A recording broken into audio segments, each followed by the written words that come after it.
If you've been waiting for the child tax credit, look no further. It's going to be in your bank account starting on July 15th. So keep an eye on your bank accounts.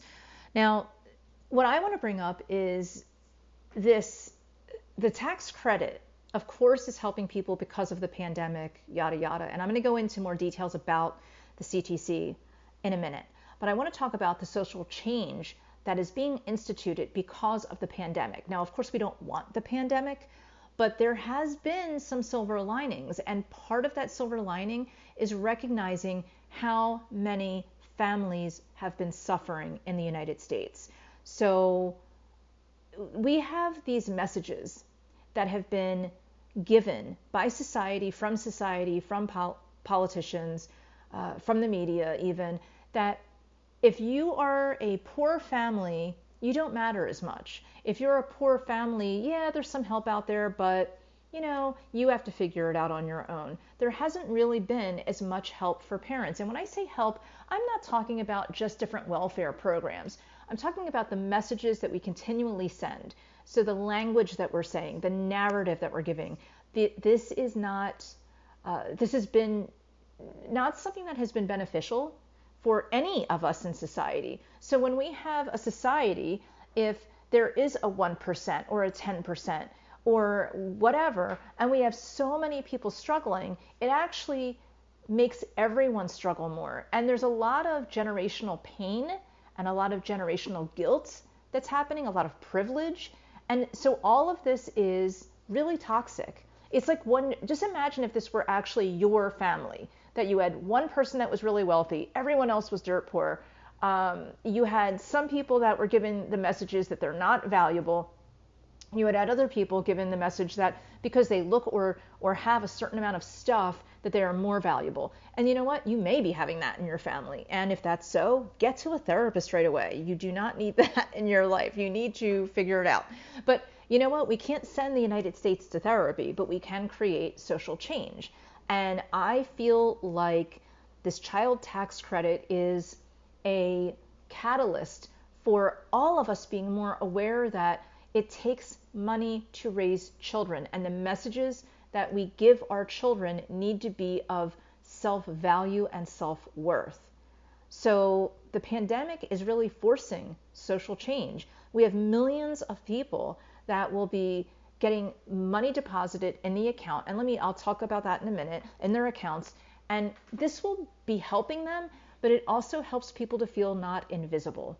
And the way this credit is structured is also very positive in a way that's not having a strict cutoff. So it's not like if you make, for instance, and I'll tell you the facts right now of it, if you're making $75,000 or less as a single person, you're going to get between $2,000 and $3,600. If you are a joint couple, you're going to get $150,000. However, it doesn't cut off. So if you make $74,000, you can't assume that you're going to get, say, $2,000. But then at $76,000, which would be past the cutoff, you get nothing. It's not like that. And most of our welfare programs are very much like that. Very much like, oh, you missed the cutoff, too bad. And then we have this wide group of people that are in the middle.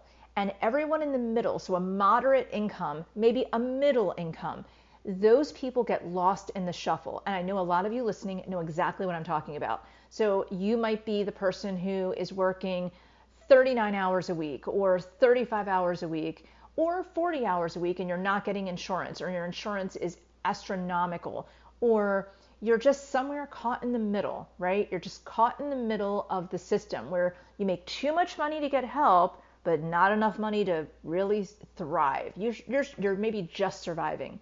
So what I like about this program is that every $1,000 that you make above the cutoff, we now take $50 off. So you're not going to be immediately penalized for making, say, $80,000 or making $100,000 as a single person. Well, actually, I shouldn't say that. You are going to be penalized for over $100,000. So let me go into details here. So at $95,000, that's the cutoff for a single person. At $170,000, that is the cutoff for a couple. that is filing jointly. So, but again, it's not cut and dry. It's just 50,000, 50,000, or excuse me, $50 on every thousand, $50 on every thousand. So it's in increments. So the more money you make, you get a little less back, a little less back. But those, for somebody that's making, say, $80,000, you're still going to get quite a bit. So it's something that, you have to really look at.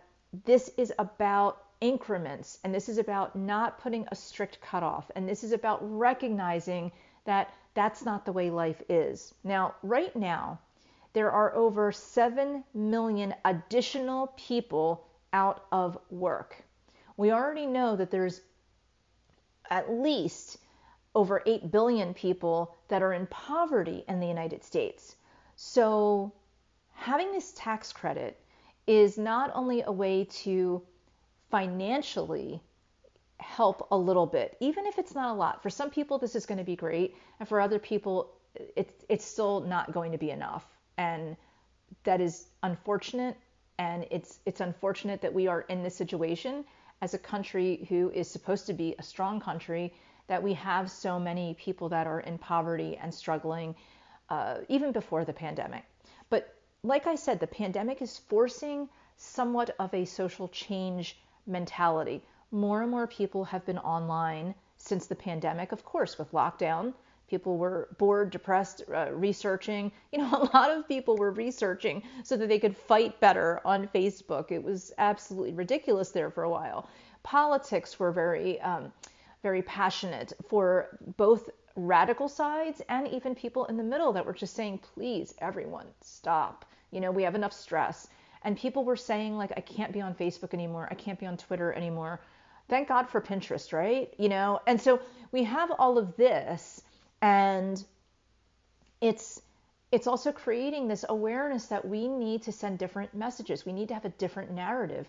We need to have a different language when we're speaking about children, when we're speaking about poverty, when we're speaking about joblessness.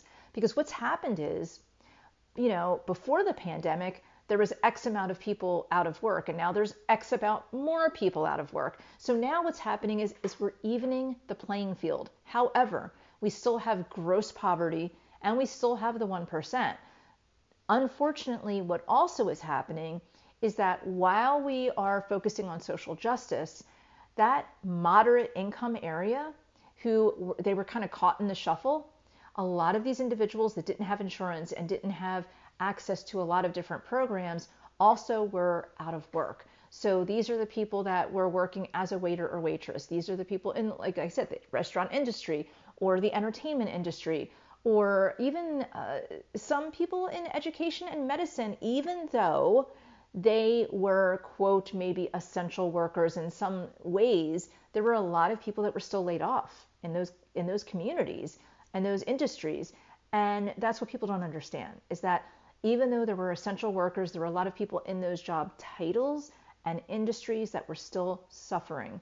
And let's just take away the fact that there wasn't enough support available because, and I will tell you from my point of view as a trauma therapist and finance therapist, is that the government at one point, at least in my state, was saying, you know what, you're still able to work. You're an essential worker. Okay, let's just take this under consideration.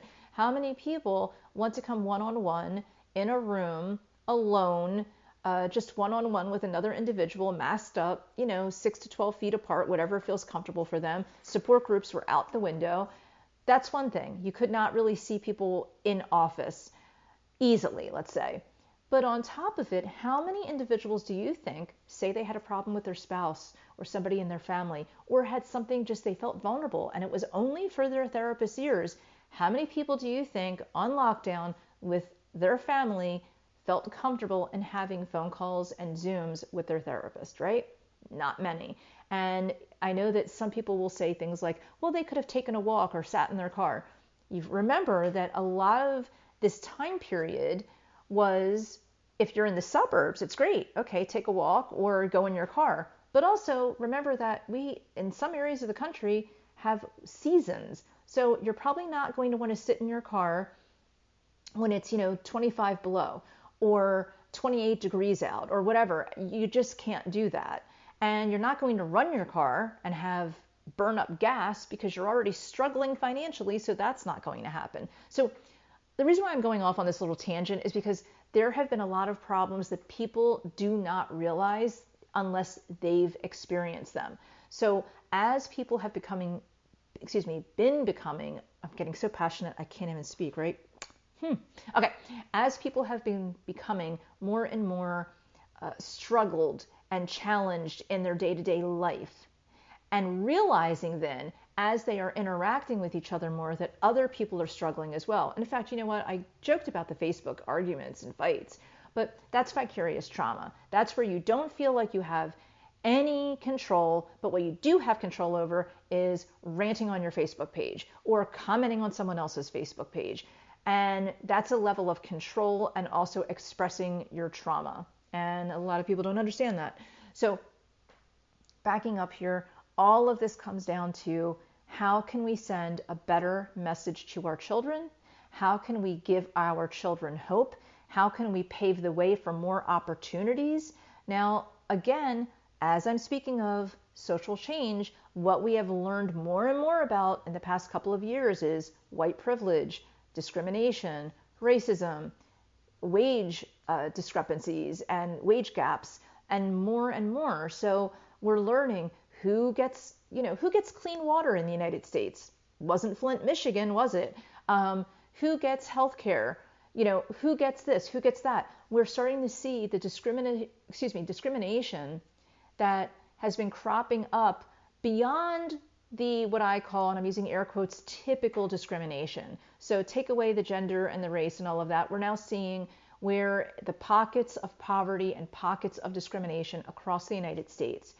Speaking of children, as far as being, one of the world leaders of the nations, we have one of the highest rates of maternal death and infant death out of, like 10 countries, at least. Out of if you put Germany, France, United States, Canada, we are, I think it's like by tenfold. We are really struggling when it comes to the safety of our children. So when you get your child tax credit, please keep in mind that, obviously I'm not going to tell you how to spend it however you need to, but really focus on bringing the narrative to the table, at least for your children. Let them know, you know what, we're not just getting this tax credit because you exist. We are getting this tax credit because you are worth the extra support from the government because we are in crisis. Let this be a topic of conversation that children are worthy of. This is a tax credit. It's really not enough, but it is what it is. Our country can't manage money. There are trillions of dollars in debt, so let's not expect too much. But this is a start. And the fact that it does increment and doesn't have a specific cutoff, I like that. And I think that's also telling of a narrative that we need to start paying attention to. So if nothing else, even if you're not getting the tax credit, let this be a message that we need to pay more attention to our children, help our parents more, and help everyone get out of this very wide gap of poverty versus wealth and bring everyone more to an even playing field, but also understand that middle income, moderate income individuals are really hanging by a thread of going towards poverty. And the more people that are in poverty, the more it just has a domino effect. So we need to keep as many people out of poverty, and we need to help those who are in poverty. I believe this tax credit, this child tax credit, is a start to that, at least. So let me know what you think.